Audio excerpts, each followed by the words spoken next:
दोस्तों इमेजिन करो दो दोस्त थे, रॉकी और सनी।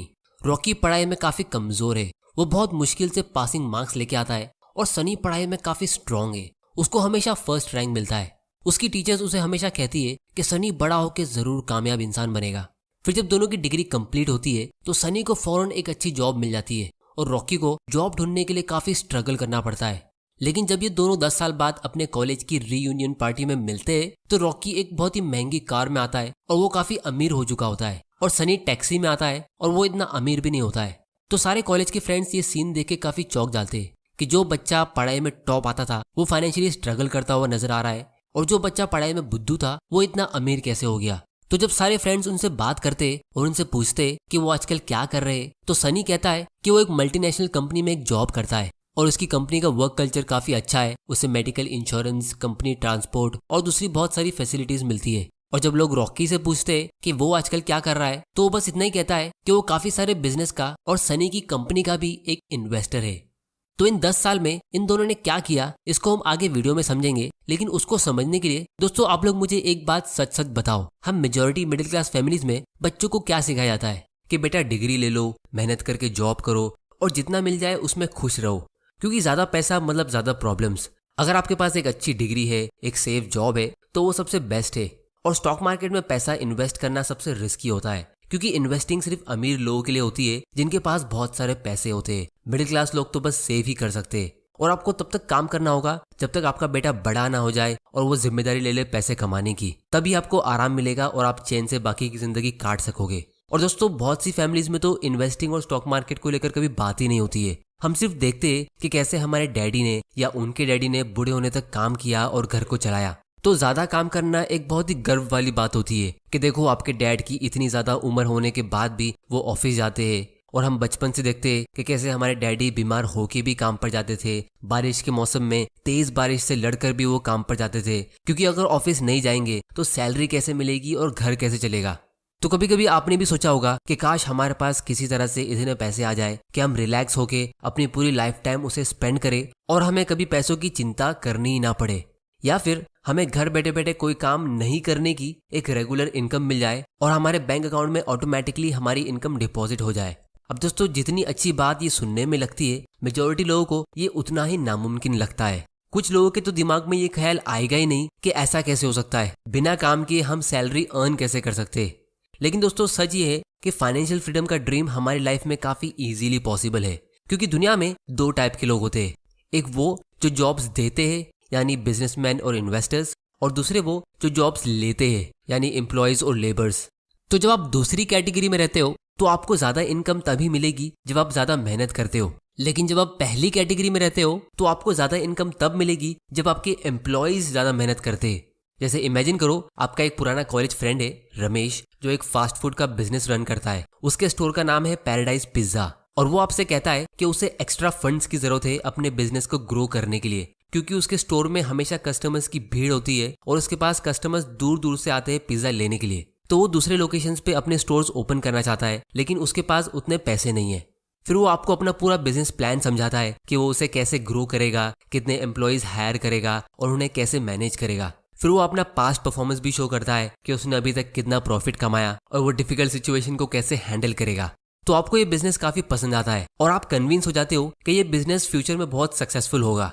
लेकिन प्रॉब्लम ये है कि रमेश को 20 लाख रुपीस की जरूरत है और आपके पास उतने पैसे नहीं है। तो आप उसे अगले दिन वापस आने को कहते हैं।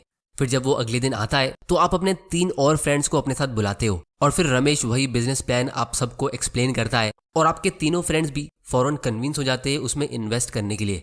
फिर आप चारों मिलके उसमें 5-5 लाख रुपया इन्वेस्ट करते हो और उसके बदले में आप चारों को उस बिजनेस की 10% ओनरशिप मिल जाती है। मतलब उस बिजनेस के अभी 5 ओनर्स है, एक है रमेश और बाकी आप 4। रमेश के पास 60% ओनरशिप है क्योंकि वो उस बिजनेस में मेहनत भी करेगा और वो उसे काफी टाइम से रन भी करता आ रहा है।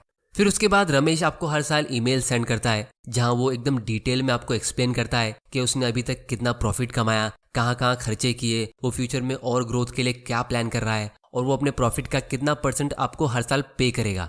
तो ये जो रमेश के बिजनेस में आपने 10% इन्वेस्ट किया, इसको हम कहेंगे कि आपने उसकी कंपनी के 10% शेयर्स खरीदे, क्योंकि आप सभी पार्टनर्स ने मिलकर उस कंपनी के प्रॉफिट को शेयर करने के लिए अग्री किया है। और जो ईयरली प्रॉफिट आपको मिलेगा उसे हम डिविडेंड्स कहेंगे, जिसके लिए आपको कुछ करने की जरूरत नहीं होगी, आपको घर बैठे बैठे वो प्रॉफिट मिलेगा क्योंकि आप उस कंपनी के एक पैसिव इन्वेस्टर हो। अब दोस्तों एक्चुअली में बहुत लोगों के पास रमेश जैसे फ्रेंड्स नहीं होते जो उनके घर का दरवाजा खटखटाए अपने बिजनेस में इन्वेस्ट करने के लिए, और सभी के पास लाखों रुपए की सेविंग्स नहीं होती है। इसीलिए हमारे लिए शेयर मार्केट बहुत ही यूजफुल होता है क्योंकि इस मार्केट के जरिए हम हजारों सक्सेसफुल कंपनीज में से किसी अच्छी कंपनी को पिक करके उसमें इन्वेस्ट कर सकते हैं। और इस मार्केट का सबसे बड़ा रोल ये है कि जब भी आप किसी शेयर को बाय करते हो तो एक्चुअली में आप किसी स्टॉक या शेयर को नहीं खरीद रहे होते और ना ही आप स्टॉक में इन्वेस्ट कर रहे होते, बल्कि आप उस स्टॉक के जरिए उस कंपनी में इन्वेस्ट करते और आप उस बिजनेस के पार्टनर बन जाते हो। और स्टॉक मार्केट से भी आपको रेगुलर इनकम मिलती है डिविडेंड के जरिए। बस प्रॉब्लम ये है कि जब लोगों को एक छोटा सा डिविडेंड मिलता है तो वो ये सोचते हैं कि इतने से डिविडेंड से उनका क्या होगा, लेकिन लोग ये नहीं देखते कि उन्हें इन्वेस्ट भी एक छोटा अमाउंट ही किया है।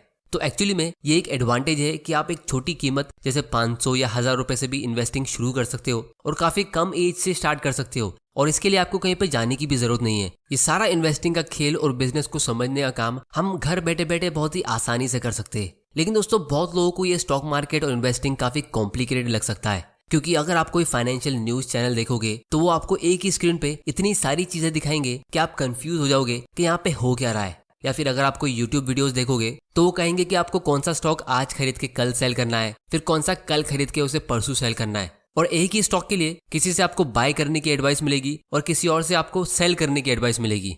तो इसीलिए अगर आप दूसरों की सुनोगे तो आप कभी वेल्थ क्रिएट कर पाओगे नहीं, क्योंकि आपको बिजनेस में कॉन्फिडेंस होना चाहिए उसे लॉन्ग टर्म के लिए होल्ड करने के लिए। तो अब आप सोच रहे होगे कि हमारे पास अच्छी कंपनी का आइडिया और कॉन्फिडेंस आएगा कहाँ से।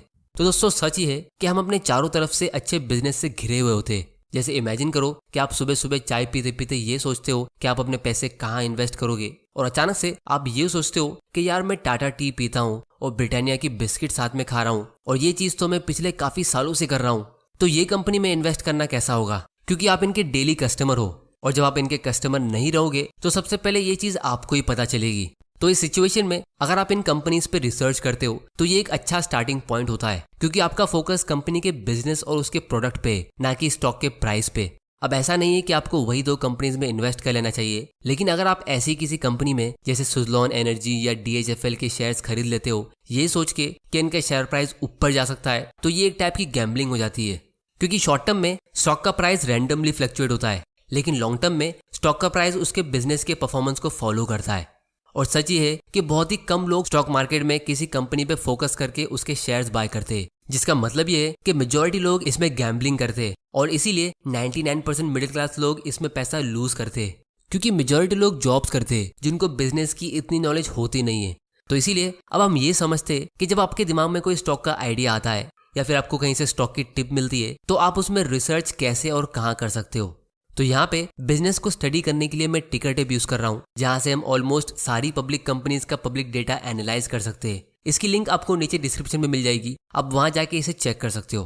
तो एग्जाम्पल के लिए हम एक सिंपल कंपनी की बात करते हैं, ब्रिटानिया इंडस्ट्रीज के बारे में आप सभी लोग जानते होंगे। इनकी बहुत तरह की बिस्किट्स आती है जो बच्चों से लेके बूढ़े तक सब खाते हैं। तो जब भी आप किसी बिजनेस को स्टडी करते हो तो सबसे पहले आपको उसके सेल्स को देखना चाहिए, क्योंकि अगर कंपनी का सेल नहीं होगा तो फ्यूचर में वो कंपनी नहीं होगी। तो यहाँ पे हम फाइनेंशियल्स पे जाके कंपनी के 10 साल पहले का रेवेन्यू चेक करते हैं। अब ये नंबर करोड़ में है, तो आप देख सकते हो 2012 में कंपनी ने 5.5 थाउजेंड करोड़ का सेल किया। फिर नेक्स्ट ईयर इन्होंने 6.2 थाउजेंड करोड़ का बिजनेस किया, फिर उसके बाद 6.9, फिर 8,000, और इसी तरह ये बिजनेस ग्रो होते होते अभी 13,000 करोड़ का हो गया है। तो आपको एक पैटर्न क्लियरली दिख रहा है कि कंपनी का सेल्स कंसिस्टेंटली हर साल इंक्रीज हो रहा है। तो आपको एक कॉमन सेंस लगा के सोचना है कि आपको क्या लगता है अगले कुछ सालों में ये सेल्स इंक्रीज होगा या कम होगा। इस चीज का जवाब आप लोग मुझे नीचे कमेंट करके देना।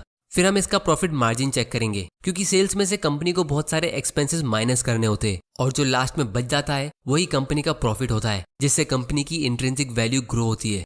तो प्रॉफिट मार्जिन के लिए हम यहाँ पे मार्जिन व्यू सिलेक्ट करेंगे। 10 साल पहले कंपनी का नेट इनकम मार्जिन यानी प्रॉफिट मार्जिन 3.6% का था, यानी कंपनी के हर 100 रुपए के सेल्स के बदले कंपनी को सिर्फ 3.6 रुपीज का प्रॉफिट हो रहा था, जो एक्चुअली में बहुत ही कम है। इसलिए कंपनी ने इस पे फोकस करना शुरू किया और फिर अगले साल इनका प्रॉफिट मार्जिन 4.16% में इंक्रीज हुआ, और फिर उसके अगले साल 5.69% में इंक्रीज हुआ, और फिर उसके अगले साल 8.5%। मतलब कंपनी का सेल्स तो हर साल इंक्रीज हो ही रहा है और उसके ऊपर हर साल ज्यादा प्रॉफिट्स भी कमा रही है। और इसी तरह हर साल इनका प्रॉफिट मार्जिन इंक्रीज होके ये अभी 13.8% का हो गया है, जो एक बहुत ही अच्छा नंबर है। फिर इसके बाद हम कंपनी का डिविडेंड पे आउट रेशियो देखेंगे, मतलब कंपनी कितना परसेंट शेयर होल्डर्स को डिविडेंड के जरिए देती है और कितना अपने पास रखती है ग्रो होने के लिए। तो यहाँ पे हम देख सकते हैं 2012 में कंपनी ने अपनी आधी अर्निंग्स शेयर होल्डर्स को पे की थी। 8 रुपीज पर शेयर की अर्निंग्स में से इन्होंने 4 रुपीज डिविडेंड में पे किया। और फिर इसके बाद कंपनी ने अपना पे आउट रेशियो कंसिस्टेंट रखा 30% के पास, जो एक बहुत ही अच्छा सिग्नल है। इससे हमें क्लियरली दिखता है कि कंपनी अपना बचा हुआ 70% री इन्वेस्ट कर रही थी और अपने बिजनेस को ग्रो कर रही थी। और फिर अच्छा प्रॉफिट कमाने के बाद और अपनी अर्निंग्स को सेव करने के बाद पिछले साल 2021 में इन्होंने एक बड़ा स्पेशल डिविडेंड पे किया। तो इससे आपको एक चीज क्लियरली समझ आ गई होगी कि जो कंपनी जेन्युइनली अपने बिजनेस पे फोकस करती है और अपने शेयर होल्डर की वेल्थ को इंक्रीज करने पे फोकस करती है, तो वो घुमा फिरा के अपना सारा प्रॉफिट्स हम शेयर होल्डर्स को ही देती है। तो जब भी आप किसी स्टॉक के बारे में सुनते हो या आपको किसी स्टॉक में इन्वेस्ट करना है, तो उसके कुछ फाइनेंशियल नंबर्स को आप यहाँ पे आके देख सकते हो कि कंपनी का सेल्स कितना ग्रो हो रहा है और कंपनी प्रॉफिट कमाती भी है या नहीं, कंपनी कोई कर्जे में डूबी तो नहीं है, या उनमें कोई रेड फ्लैग्स तो नहीं है, मतलब फ्रॉड्स एक्सेट्रा। रॉकी और सनी की स्टोरी को कंप्लीट करते।